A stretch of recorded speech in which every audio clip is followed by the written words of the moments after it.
ngoog donc mu nekkoon ni ma ko yëgle léegi le conseil des ministres bi nga xamante ni daal dañ koy amal ni ki démb mu nekk premier conseil des ministres de l'année 2025 boo xam ni daanaka le président de la république adressé na en tout cas ses meilleurs vœux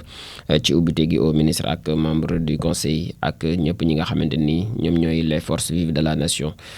donc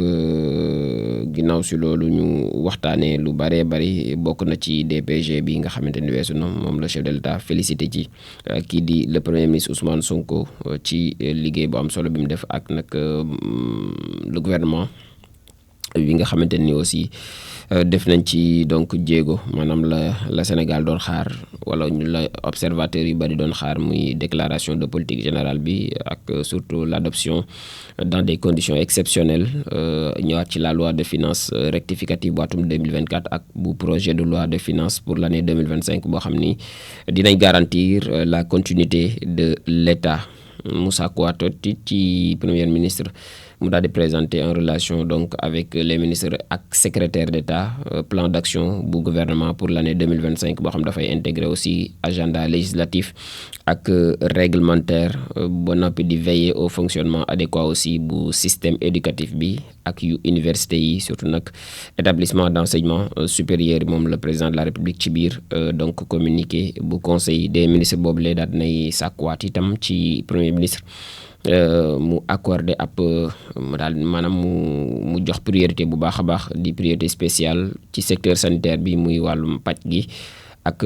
renforcer aussi li ñu duppee la protection sociale des Sénégalaises et des Sénégalais mu jëm ci wàllum développement de la couverture sanitaire. Donc ñëpp gis nañ jafe-jafe yi nga xam ne am na ci wàllum santé mu gën ko dox nag ay instructions pour mu gën a suqali donc lu ni mel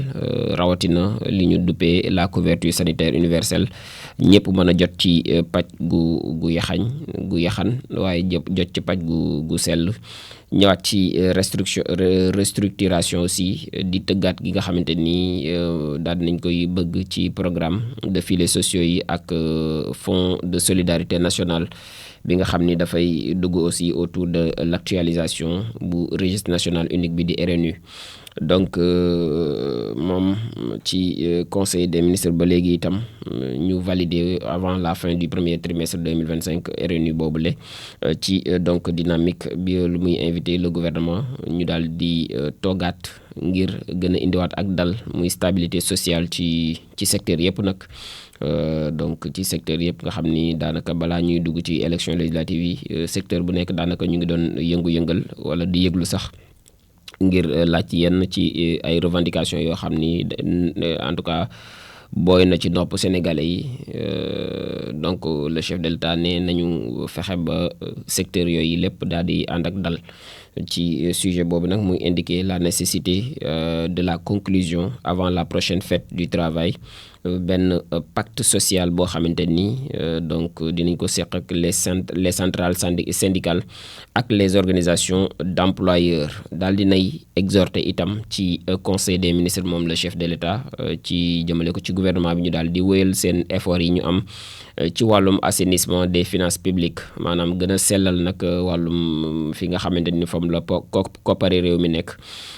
waaye maîtriser aussi dépenses publiques yi nga xamante ni ñu ngi koy def lépp li nga xamante ni koppar la ñu koy jëfandikoo ci gafagak réew mi ñu gën a ko daal di maîtriser surtout ci xeex ak dundu gu cher gi nga xamante ni daanaka wax nañ ko waxati ko waaye itam yokkutem njëkk yi nga xamante ni daanaka lépp état bi li muy doog a toog homologué woon na ko. Donc le chef de l'État donc omettrul benn yoon waxaat ak li nga xamante ni ñi nga xam ni ñoom ñooy ministres yi fare ci gouvernement bi ñu gën a saytuwaat lu mel ce qui passe donc par le renforcement bu adoption de souveraineté alimentaire ak révision de la politique de gestion des approvisionnements nationaux rawatina li nga xamante ni Sénégal tourné na fa daanaka fekk ata ngi nii ñu commencé production hydrocarbures donc mu ni nag faaw ñu jéem a xoolaat révision de la politique de gestion des approvisionnements nationaux, notamment ci wàllum hydrocarbures, denrées ak produits de consommation courante, entre autres. waaye nag une importance primordiale aussi ñu daal koy accorder à la relance de l'économie nationale. ñu teg ko nag ci ay axes. bu ci njëkk moom mooy ñu améliorer l'environnement des affaires ba ñëpp man koo ñeme ba mën cee tàbbalaat seen ay yoxo, waaye itam daal di développer waat secteur privé local bi avec la promotion aussi de champions industriels nationaux di sàkkuteefu le président de la République. ba léegi ci conseil des ministres bu démb bi, waaye tam la montée en puissance jëm ci wàllum investissement productif ak financement innovant yoo xamante ni dina en tout cas tax ci gaaw muy l'exécution rapide des projets prioritaires ci secteur yëpp, daanaka conformément à l'agenda national de transformation muy référentiel bu Sénégal 2050. À ce titre moom le président de la République daal day invité waat encore une fois le premier ministre ak son gouvernement ñu finaliser processus de validation bu projet de loi bi nga xam ne dafay aju ci wàllum souveraineté économique, moom sa bopp ci wàllum koom boo xam ne aussi dafay jublu aussi ci donc texte yu bare nga xamante ni moom mooy li koy accompagner, waaye itam ci instrument ak mécanisme yi nga xamante ni dina mën a tax mu opérationnel dans le contexte de l'exploitation de nos ressources minières, surtout pétrolières ak gazières. sàkku na itam ci gouvernement bi ba léegi ci conseil des ministres mu daal di gën a en tout cas ubbiwaat ay gëtam ngir daal di renforcer bu baax a baax maanaam dooleel li nga xam ni moom moo jëm ci wàllum transparence di ak leeral ci les industries extractives, ak garantir aussi donc une gouvernance inclusive boo xamante ni ñëpp daañ ci mën a tàbbal seen kàddu wala seen doole. ak loolu nag mu jëmale ko ci ressources naturelles yi nga xam ni moom la sénégalais yëpp bokk au service exclusif donc du peuple sénégalais. noonu la ko daal di daanelee moom le chef de l'État. À cet égard aussi mu daal di indiquer au gouvernement urgence bi nga xam ne am nañ ko ngir ñu activer dispositif institutionnel yi yoo xam ne dafay aussi laale ak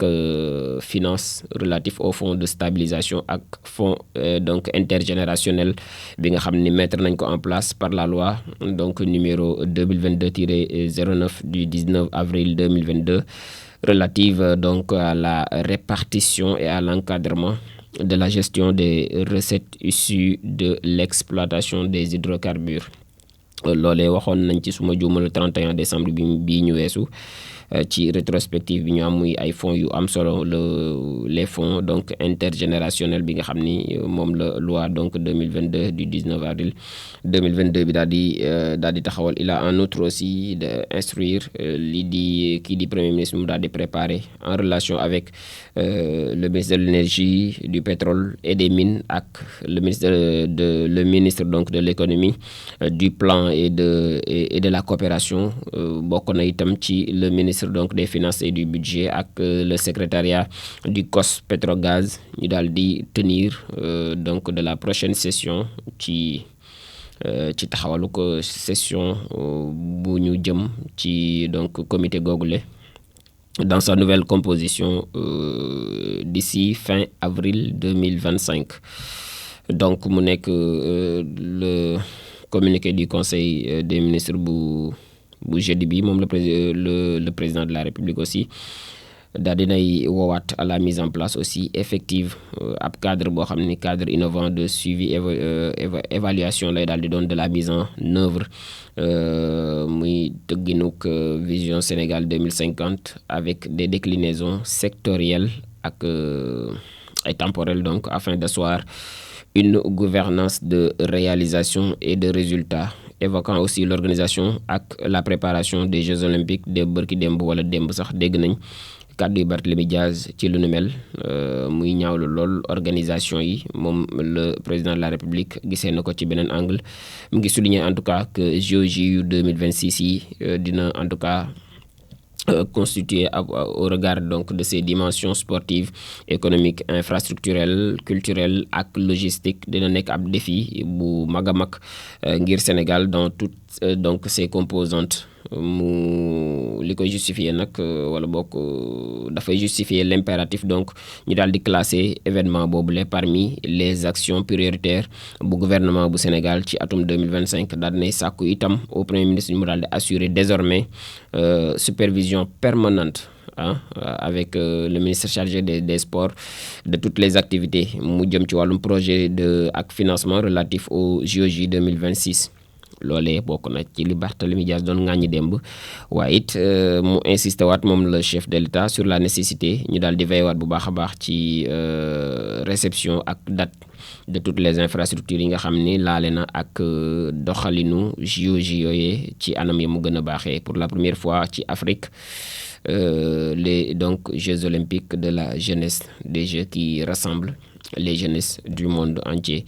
daal di war a daje fii ci Dakar ci atum 2026 donc ci bés bu ñu génn aussi muy 8e édition seetal suñu réew bokk na aussi nekkoon na au menu du conseil des ministres le président de la République daan na koy présider le samedi 4 janvier 2025 bi ñu weesu ca cité Comico donc bu commune bu Yeumbeul Nord salué na aussi régularité bi nga xamante ni ak tenue de l'activité nationale bi nga xam ni donc sénégalais yi daanaka mujjee nañ ko dal di adopté bu baax a baax moom le chef de l'État ci njeexital gi le premier ministre daal dinay sàkku au ministre donc des finances et du budget ñu daal di ñoom it veillewaat bu baax a baax à la mise en œuvre diligente bu processus de liquidation du Haut Conseil des collectivités territoriales nga xam ni fi mu ne nii ma nga ca sukuraat ga ak conseil économique social et environnemental à la suite de la suppression donc de ces institutions ñoom nañu xool nu ñu leen ni donc en tout cas moom le premier ministre mu nii nañu xool ci processus de liquidation bu ñaari kuréel yooyu la donc